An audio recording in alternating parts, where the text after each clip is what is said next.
preparing myself for? Well, will I be able to raise my own family as well as, or maybe better than my parents raised me? My own college years took place some 50 years ago. It was a difficult time in America then. We were in a great worldwide depression. And I used to wonder what kind of place I could find for myself after graduation. But here we are, 50 years later, and our people, the American people, enjoy a standard of living that was undreamed of back then. Each decade during those past 50 years, real income per person in America rose an average of nearly 30%. And today in America, we have taken, or things we take for granted that didn't even exist 50 years ago. Television, computers, space flights, and so many more things, including the very means of travel, space, or the jet travel that brought me here to this country. Yes, hunger and sickness still exist in many parts of the world and in our own land. But thanks to breakthroughs in agriculture and medicine, today more people on Earth eat better and live longer than ever before in the history of our planet. As a matter of fact, I have lived some 20-odd years longer than my life expectancy when I was born. Now that's a source of annoyance to a number of people in my own country. But the key to all this progress has not been minerals, electricity, or building materials, but the human capacity for intelligence, imagination, and wonder, and the opportunity to put all of them to use. Here in China, for example, centuries ago, wood was used only for our most basic needs, like keeping warm. It was the ingenuity of the human mind that devised methods of turning wood into paper, transforming civilization by making it possible to store and exchange the written word. In the United States, just a few years ago, when we thought of sand, we thought of little more than deserts and beaches. And today we use that sand to make the computer chips that guide satellites through space. I'm convinced that each of you stands at a great beginning. The Chinese people have skill, ingenuity, and a rich heritage. And those of you who are privileged to come to this university will help lead your country to new prosperity. If I could offer one piece of advice to remember in the years ahead, I would suggest this. It's not so much what's inside the earth that counts, but what's inside one's heart and mind. Because that's the stuff that dreams are made of. And China's future depends on your dreams and your faith and determination to make your dreams come true. And now, I thank you again for my being here, and I'd be very happy to entertain a few questions in the limited time that we have, if you have some.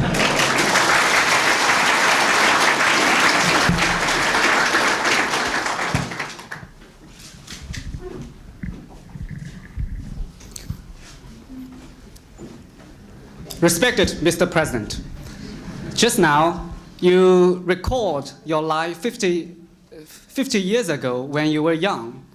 So now could you specify which aspect of your university life impressed you most, and which of these experiences turned to be most helpful to your later political career? All right. Well, you know, I went not to a large university like this. I went to a small liberal arts college, similar to Smith College. And the funny thing is, it was literally all of it. I majored in economics, and so therefore my studies certainly have played a part in what I'm doing now. I had two other great interests in addition. One was athletics, and I played football, basketball, ran on the track team, swam. And when I got out of school in that Great Depression, when even our own government was telling people on the radio not to leave home looking for work because there was none, more than a fourth of our workforce unemployed. Believe it or not, it was the athletics that got me my first job in radio as a sports announcer. And from there, I went to Hollywood because the other great interest that I'd had, besides going to the classes in the college was in student theatricals, acting in plays and dramas. So I wound up in Hollywood. And I have to say that today, while not only the economics and the athletics still serve me in good stead in the job I'm in, you'd be surprised how much being a good actor pays.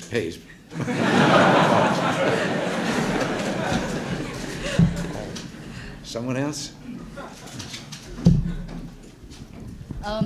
Mr. President, in recent years, Fudan has been developing academic exchanges with a number of American universities, and we are looking forward to the further expansion of such exchanges and collaborations. So my question is, what do you think are the prospects of the further promotion of such ties? I think the prospects are very good indeed. I have been talking to your national leaders about that very thing.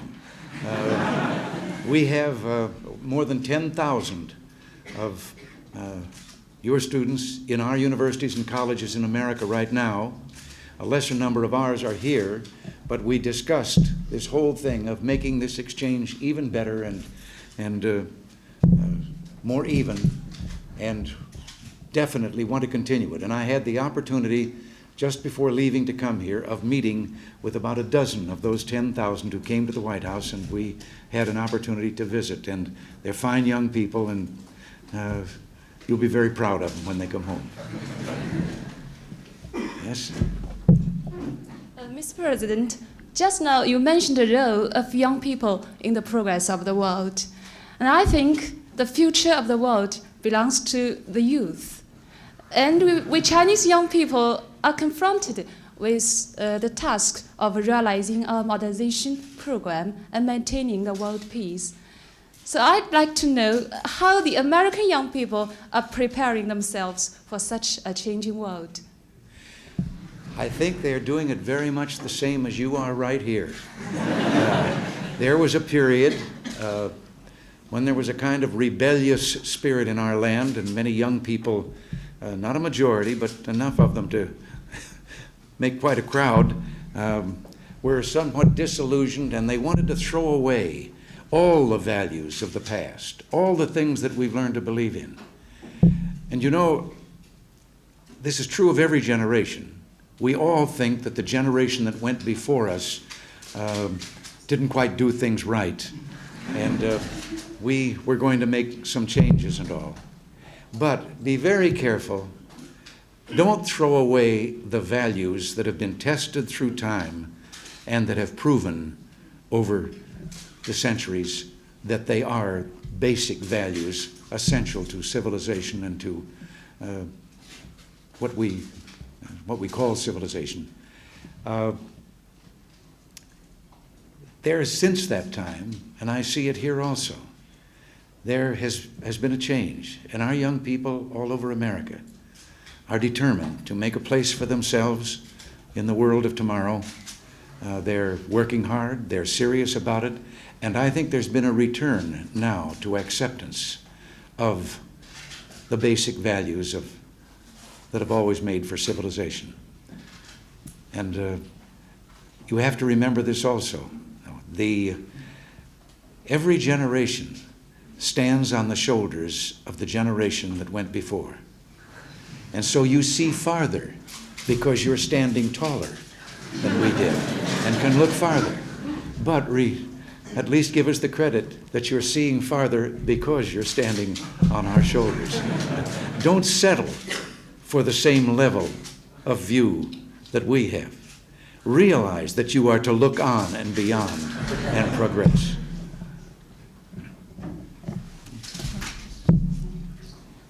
Mr. President, I'm the student of international politics, so I would like to know, after your trip to China, what measures are you going to take to further improve Sino-American relations? Well, this too was the subject of the discussions that I have had with Chairman Deng and Premier Zhao, President Li, others in your government.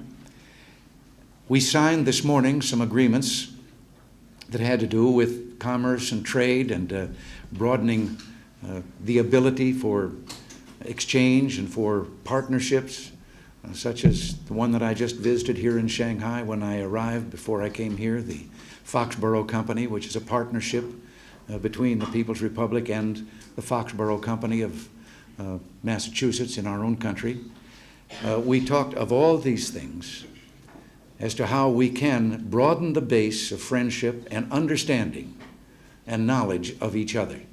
And this includes that part with the exchange of students and all. We have signed an agreement with regard to double taxation and eliminating the unfairness of double taxation so that there can be a better opportunity for the people of your country and ours. We are continuing to negotiate on a number of issues that are of concern. Cultural exchange right now in Beijing, and then I understand it's going to go to other cities, is an art exhibit from one of our art museums in Brooklyn, New York. You, in turn, are going to send your art treasures to our country for our people to understand better. So I guess it comes down to something that's a favorite saying of mine. We only get in trouble when we're talking about each other, not when we're talking to each other. So we're going to be talking to each other a great deal.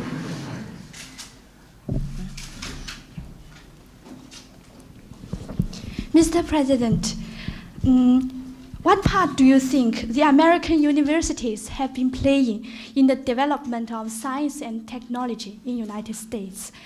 And in face of the new technological revolution, what are they doing about it now? I didn't hear the last part of the question. The last part. In face of the new technological revolution, what are they doing about it now? What are the universities of the American are doing about it now? Oh, well, our universities have played a fantastic role in this development.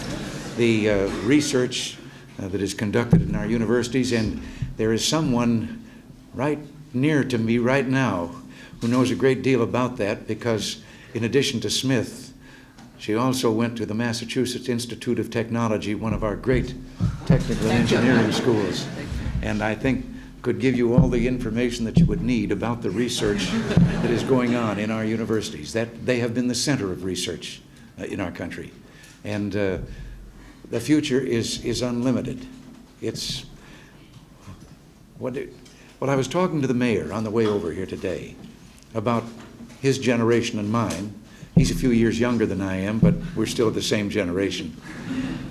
And our generation, you are going to see marvelous things. I'm not sure that you will see the great change or transition that we did in our single lifetime.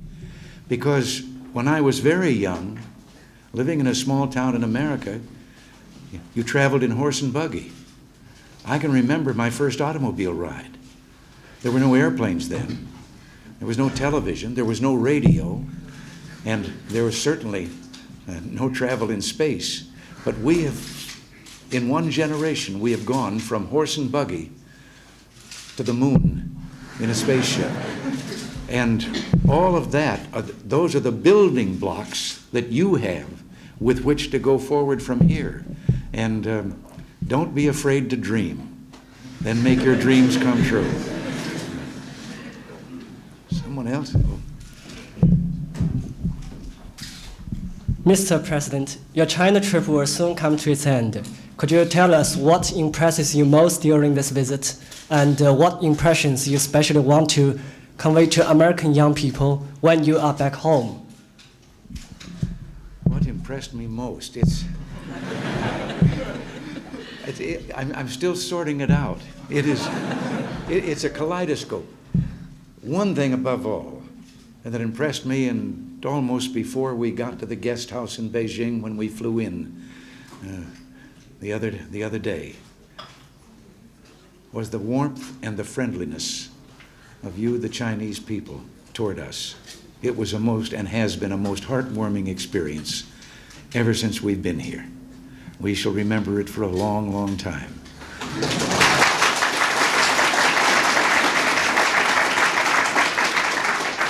But then was the vitality, the changes that are taking place, the program of modernization itself the courage that it took to embark on that, and then the manner in which it's succeeding. And coupled with that, which helps make it a kaleidoscope, was then also the few glimpses that we had of the great heritage, a civilization that began here long before it had begun any place in the world. You had gone through so much of civilization before in the West the Roman Empire ever even came into being or fell. And the first was the trip to the wall. Now, I've seen pictures of it. I've seen on television. I've seen motion pictures and everything. I wasn't quite prepared for the feeling that I had standing there and looking at the almost impossibility of that structure, and then to think that a people did it several thousand years ago. And I was getting a little bit weak in the knees from climbing one of the steep slopes. And then I said to myself, but a few thousand years ago, people were climbing this slope carrying rocks. And then yesterday, to go to Xi'an and go down in the pit and stand there with the terracotta warriors and to think in terms of all this. And you know, well, you probably know this already, but there were no two of them alike. You know, you could think of 800 terracotta warriors and they would all be the same. No, they all had different faces, they had different hair combs, and it was, I almost had an eerie feeling that they might speak to me. But the mix of the great civilization and heritage that you have, and today of the speed and drive of your modernization program, and I just go home with a dream in my heart that we perhaps have started a friendship here between two great peoples, not an alliance. Not I admire the position of being non-aligned that you have, but being friends and neighbors, and that we will be friends and neighbors, and we can be such a force for good in the world if we are. Thank you for the kind answers, Mr. President. Please take back best regards from us, the students of Fudan University, to the American people, especially to American students. Thank you.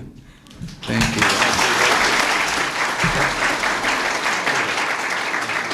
Well, on behalf of the students and in my own name, I should like Mr. President again for having come over to our classroom and talked to us. And we all appreciate your beautiful speech, the gracious things you said about China and Fudan University, and your superb answers to our questions. Thank you. Well, thank you very much. Thank you all. Thank you very much for answering You've been very. questions. Can I take just a second for something? The press will get very annoyed with me. They've heard me tell this so often. But just a few weeks ago, we had a visitor in our land, the President of France and his wife, Madame Mitterrand. And in the White House at the state dinner, Nancy was accompanying the President. I was accompanying Mrs. Mitterrand into the dining room, everyone standing around the tables. And Nancy and the President stayed on this side of the room, and Mrs. Mitterrand and I started the other side of the room. And I tell this just as an example of how close you can come to a diplomatic crisis. Suddenly, Madame Mitterrand stopped, and we had the room to cross yet. And I leaned forward to tell her that we were to go on over there. And the butler ahead of her was motioning her on. And she said something very quietly and calmly over her shoulder to me in French, which I did not understand. And again, I gave the signal, and again she repeated what she'd said to me, and then the interpreter caught up with us and told me what she was saying. I was standing on her gown. She couldn't move.